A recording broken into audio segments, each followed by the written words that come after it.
What is up, ladies and gentlemen, and welcome to the Mortal Kombat 2 review. It feels like a 90s action movie, but in the best possible way imaginable. I walked in Mortal Kombat 2 hoping for a fun time, and honestly, that's exactly what I got. This movie feels like something straight out of the 90s in the best possible way. Big characters, cheesy one liners, over the top fights, and that old school action movie energy that doesn't try too hard to be serious. It reminds me of when action movies were allowed to just be fun. No deep universe building, no trying to be smarter than the audience, just straight entertainment with fighters beating the hell out of each other. That's one of the movie's biggest strengths. It knows what it is. It doesn't try to become some emotional drama or dark masterpiece and embraces the game roots and gives fans spectacle. Sometimes that's all you need. Not every movie has to reinvent cinema, and that's the big thing. The biggest star of the whole movie, though, can you guys guess? If you saw the trailer, you should know. Johnny Cage. Johnny Cage.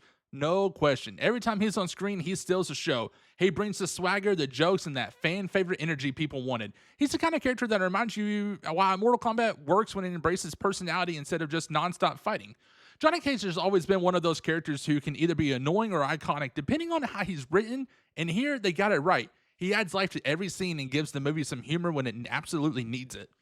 Critics in early coverage also highlighted Johnny Cage as one of the sequel's major additions, played by Carl Urban, and honestly, that was a smart casting move. He carries himself like a washed up celebrity fighter, trying to prove he still has what it is, which fits perfectly for him. And for longtime fans, Sub Zero, yeah, wink.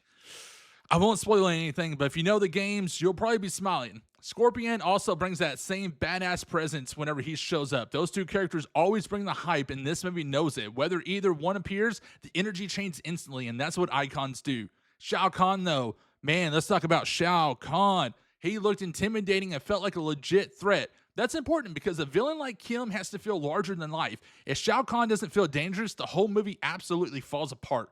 Luckily, they made him feel powerful, mean, and like someone who could destroy anyone in his path. He had the screen presence you want. There were also a lot of surprising moments throughout the movie, though. Nothing too wild that ruins the flow, but enough twists, callbacks, and crowd pop moments to keep you locked in. It had several scenes where fans in the theaters were reacting, and that always adds to the experience, in my personal opinion. Now, let's talk some negative. The acting was definitely kind of off at times. I'm not even gonna lie. Some scenes felt stiff, some lines delivers were rough, and there were moments where it felt like the cast knew they were in a video game movie. But weirdly enough, it almost adds to the charm. It's part of that old school feel. Some of the cheesy acting almost felt intentional, like those classic martial arts and fantasy action movies from very, very long time ago. Still, there are scenes where stronger performances could have made emotional moments hit harder. Sometimes characters say serious lines and it just didn't land the way that it probably should have. My biggest, my biggest disappointment was definitely the brutality and the fatalities. The first movie felt meaner and more savage. This one still had some good kills and definitely earns that R rating with violence and language. But honestly, I expected more gore and more jaw dropping fatalities. There were moments where honestly it felt like it could have been made a PG-13 movie if they toned down just a little. It needed more of that Mortal Kombat craziness. Now, when people watch a Mortal Kombat movie, they expect memorable fatalities, insane finishers, broken bones, and moments that make you say, damn! This movie has some of that, but not enough. It felt safer than it should have. The fight scenes themselves were solid though. Good choreography, fast pacing, and enough variety to keep things interesting. Not every fight is legendary, but there are several fun battles fans will remember for sure. The movie also moves at a good pace and never really drags. That's another plus. Even when scenes are kind of cheesy, it definitely keeps moving.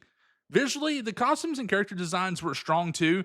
Sometimes there were moments where you can tell that they were in front of a green screen and it kind of threw it off a little bit, but the movie understood these characters need to look cool. Mortal Kombat has always been about style as much as story, and they respected that. At the end of the day, Mortal Kombat 2 isn't perfect. The acting is a little shaky. The gore should have been turned up, in my personal opinion, and I don't think it's going to win any awards, but it's entertaining. It's nostalgic, and it gives fans enough cool moments to have a good time. It feels like the kind of movie you throw on with friends, grab snacks, and enjoy for the chaos. It's not trying to be the greatest game movie that's ever been made. It's trying to be a fun Mortal Kombat movie, and for the most part, it succeeds. So my final score for this movie is going to be a 7 out of 10. Fun, flawed, nostalgic chaos. Johnny Cage steals the movie. That is my review for this movie. Let me know what you guys think in the comments. We'll see you on the next video. Much love. Peace, everybody.